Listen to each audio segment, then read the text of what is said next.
Hey, what's going on? I'm Matt O'Leary back with another video, and today I'll be talking about 5 running backs the New York Jets can target in the NFL draft.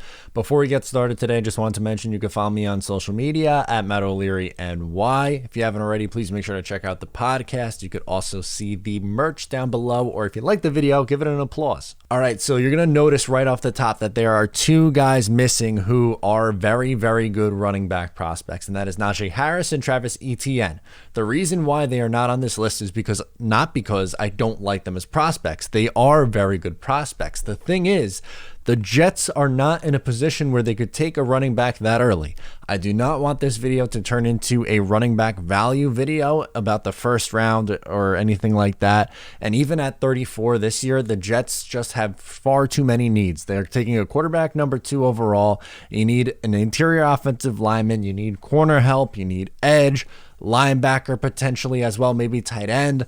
There's so many positions of need that you can't use it on a luxury pick like taking a running back like Najee Harris or Travis Etienne. Again, really good players, bad value pick at 23 or 34. So what do the Jets do instead? I think they should wait until at least round 3. So I'll be looking at guys who are going in round 3 or later. So let's start with, I think, the best fit, Kenny Gainwell from Memphis. He is 5'11", 191.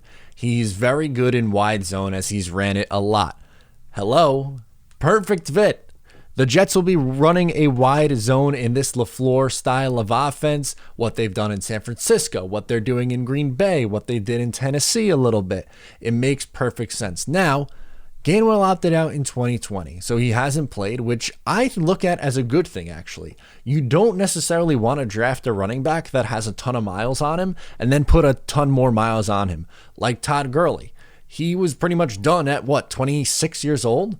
He was cooked. He was finished because of how many miles were on him. So he opted out in 2020, which I don't think is a huge concern. But in 2019, he had 1,400 yards, 14,000, oh my God, 1,459 is what I was trying to say, 13 touchdowns, and a 6.3 yards per attempt. He's extremely explosive, which seems to fit the San Francisco style that they like. They like those speedy backs. And he can catch the ball out of the backfield. This is someone who I expect to go in round 3, and this is someone that I would target. Next up is Michael Carter from UNC. He's much smaller, 5'8", 202, but he's really an elusive back, and he has very good vision, underrated vision, I would say. He's coming off a 1,245-yard season, 8 touchdowns, and was averaging a whopping 8 yards per attempt. Very good. He could also catch the ball out of the backfield, which I think is going to be big in this offense. It's very, very difficult in today's NFL for running backs who don't catch the ball out of the backfield to be drafted high. So I look at him. I see some mocks where he goes in round 2. I see some in round 3. I think round 3 is probably fair to expect. So what that would be, the Jets have pick 66. Maybe he'll be there. I like Gainwell a little bit more than Carter, but I think Carter would be a good find and someone who could be in this rotation, which the Jets are going to use a rotation. They don't need someone to come in here and be, a back who's going to get 20 to 25 carries a game. They don't need someone like that. They need someone who could be a part of the rotation. My third guy is a little bit different than the other ones on this list, and that's Trey Sermon from Ohio State.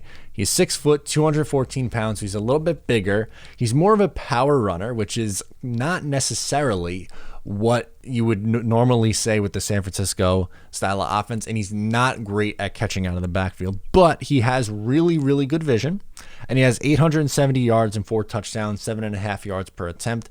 I like him. I think he is decent value in round 4 or 5. I don't think he's going any earlier than round 4, but I do see some upside there, and I think he could be paired in a group. Again, I don't expect him to be a lead back by any stretch of the imagination, but I think he has some upside, and while he might be maybe a little bit more similar to what La'Mical Pirine was, I think he has a higher ceiling than La'Mical Pirine, who I'm not super high on. I don't think he could be, maybe best case scenario, he's an RB2. Trey Sermon, I think, has a little bit more of a ceiling than that. So while he's not your prototypical mold that you would tend to align with, like a Shanahan running back, I think he's a worthwhile swing. Next up, I have Kahlil Herbert from Virginia Tech, 5'9", 204, explosive ball carrier, and good burst. So this seems like someone that more so fits the bill. He can just outrun people in the open field, which is really exciting. He's not super big, obviously, which could come into play at the next level, but he's coming off a really good year, man. 1,183 yards and 8 touchdowns. He's someone I see going in like round 4, so if the Jets wanted to wait and use their 2 round 3 picks to address other needs, you can grab a guy like Herbert and throw him into the rotation and probably get something out of him. Like, his speed is intriguing, which is why I think he's a round 4 player, not later. Now, the last guy on my list is Jarrett Patterson from Buffalo, 5'9", 195. He's a 2-year starter. He's good at making people miss, which is exciting. Now, can that translate to the NFL? I'm not so sure. I don't know if he's going to be able to do that with the higher up competition, but we can see. He projects as a rotational kind of back. Again, the Jets don't need a workhorse kind of a back. 1,072 yards this year, 19 touchdowns. Pretty solid. He's someone I think goes in round 5. And that's right in the range from round 3 to round 5, where I think is the sweet spot where the Jets are going to be picking. And I'll give you, how about this? I'll give you an honorable mention. Kahlil Herbert. He's kind of like Trey Sermon, who I don't think is your necessarily prototypical pick. He's someone who comes up in mocks a lot. I think he's a good player, but I just don't know how much of a fit he is in this offense specifically. So if I had to do a quick ranking, I'd really like Gainwell or Carter. And I'm okay with taking one of those guys in round 3. I think they have the highest upside of this bunch. Sermon's a little bit different. He's more of the bigger back, has a little bit more weight on him. And then you get the guys like Herbert and Patterson, who are on the smaller side but have that burst. So let me know what you think down in the comments below. Should the Jets draft a running back? Which running back should they get? And let me know why in the comments or on social media. Thank you so much for tuning in today. Please make sure to subscribe here if you are new, and I will talk to you next time.